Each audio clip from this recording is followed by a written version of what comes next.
Bonjour à toutes et à tous, bienvenue à Dans la poire. Si vous m'écoutez pour la première fois, je m'appelle Charles Brumeau, je suis diététicien, je consulte en 100% visio. Je suis aussi l'auteur du livre Le SAV de l'alimentation aux éditions First. Vous pouvez me retrouver sur les réseaux sociaux Charles Brumeau et vous abonner à ma newsletter qui s'appelle Charlie's Kitchen. Je vous mets tout ça en description. Alors il y a 5 ans, j'avais fait un épisode sur sommeil et alimentation, comment bien manger pour mieux dormir à l'occasion de la journée mondiale du sommeil. Je vous mets d'ailleurs le lien en description de cet épisode.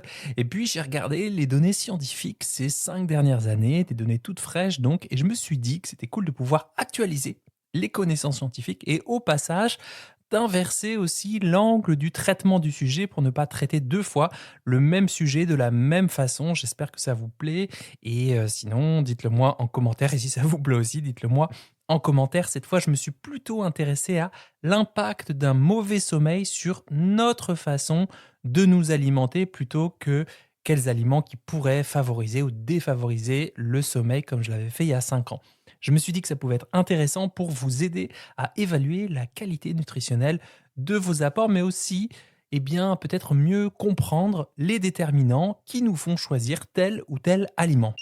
Alors, premier point, c'est celui qui est le plus connu, le manque de sommeil dérègle les hormones de la faim. Imaginez un thermostat avec 2 réglages, un bouton j'ai faim et un bouton j'ai assez mangé. Ces 2 boutons ont un nom.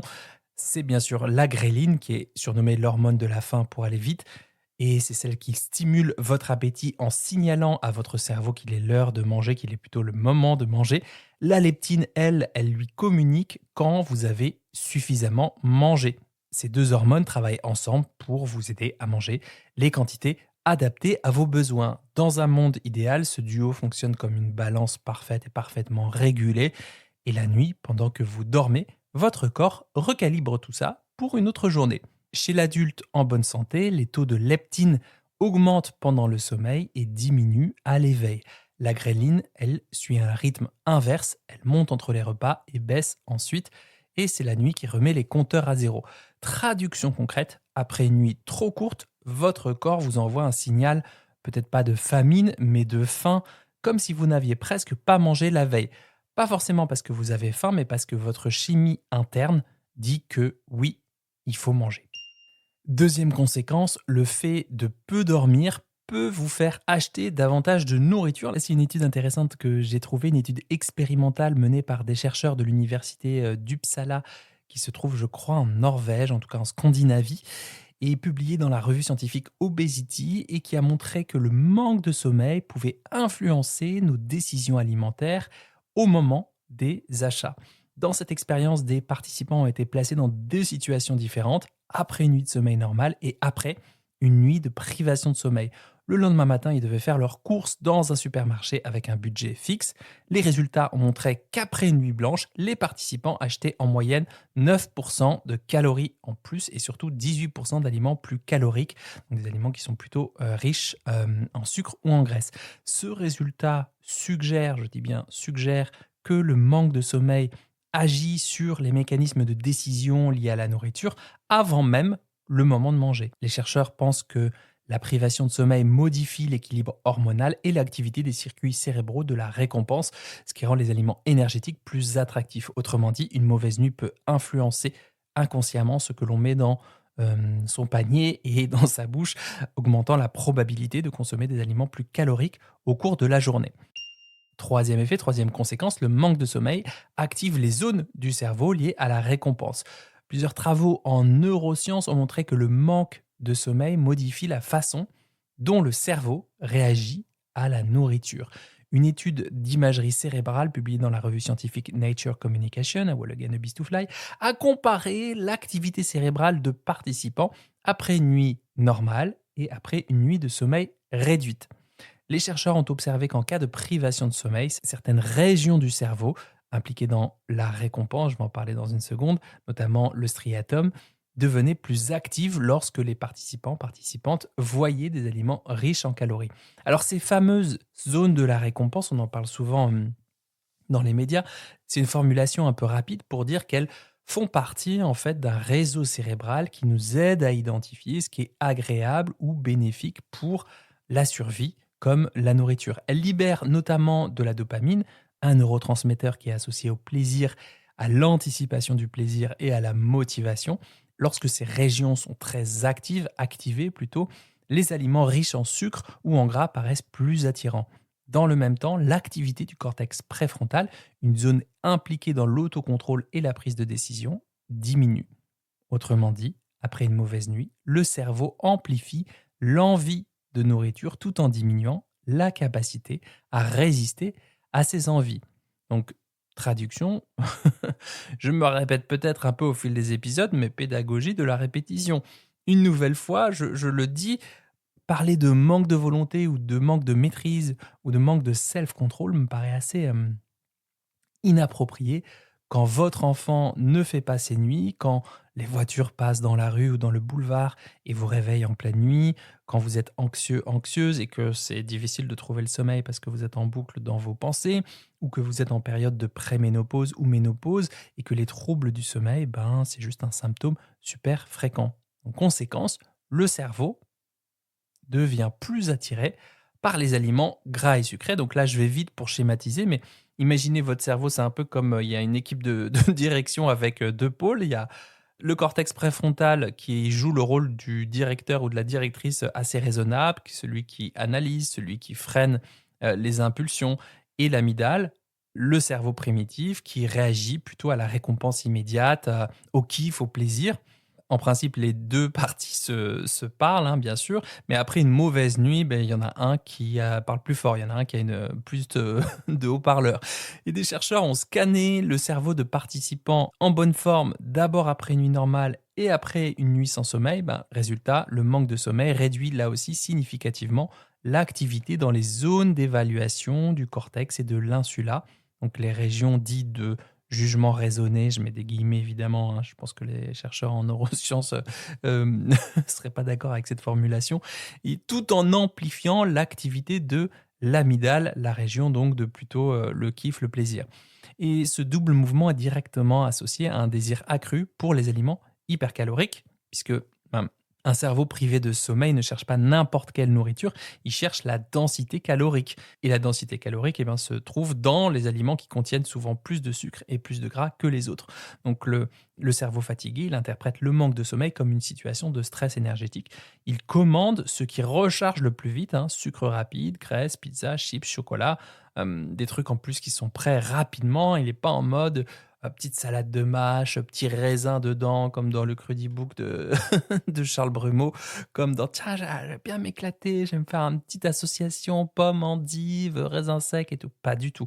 Il commande ce qui recharge le plus vite.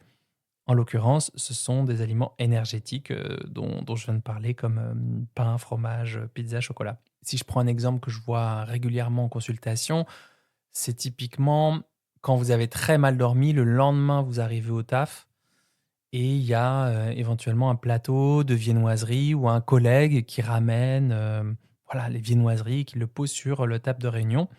Eh bien, là, votre cortex frontal qui est euh, émoussé, il génère pas le signal c'est bon, t'as pris un petit déj, t'es good, t'as pas faim, laisse tomber. Votre amygdale, elle voit le pain au chocolat ou la chocolatine, je ne veux pas d'embrouille, et puis envoie un signal de récompense amplifié en mode tiens, ça va te faire du bien ça.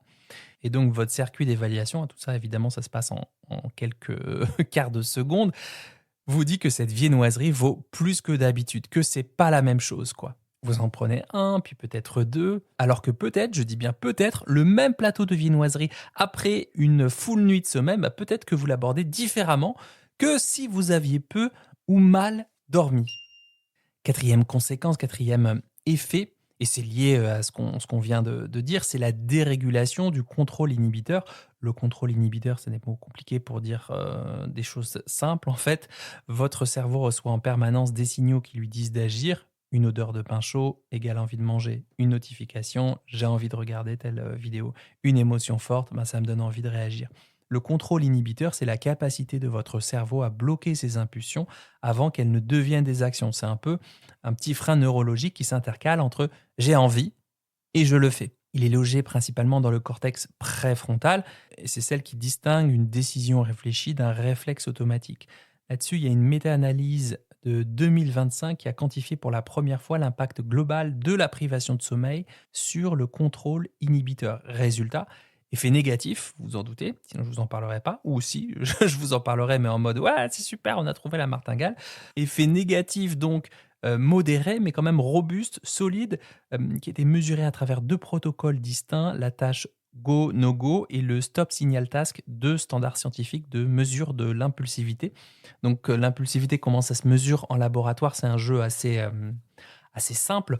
On présente des mots à l'écran et pour les mots neutres, les mots Go, vous appuyez sur un bouton. Pour les mots No Go, donc ceux qui inhibent, vous ne faites rien. Et le but de cette expérience, c'est de mesurer combien de fois vous appuyez quand vous ne devriez pas appuyer. Et là, ce que les chercheurs ont montré, c'est qu'après une nuit de privation totale de sommeil, donc bon, faut quand même y aller, hein, les participants faisaient 56% d'erreurs supplémentaires sur les mots no-go qui étaient liés à la nourriture par rapport à leur performance après une nuit normale. Donc quand les mots étaient neutres, les erreurs n'augmentaient pas et l'impulsivité était spécifiquement amplifiée face aux stimuli alimentaires. Donc en gros, si je traduis, votre cerveau fatigué, il a plus de mal à ignorer les signaux qui sont liés à la nourriture, comme une publicité, une odeur, un paquet posé sur la table. Et là, c'est pour ça peut-être que votre main est déjà dans le paquet de chips ou de biscuits avant que votre conscience n'ait pu intervenir. Je termine par un dernier point, quand on dort mal ou quand on dort pas suffisamment, eh bien, les signaux alimentaires deviennent plus difficiles à ignorer. C'est pas tout à fait la même chose de ce dont je viens de parler.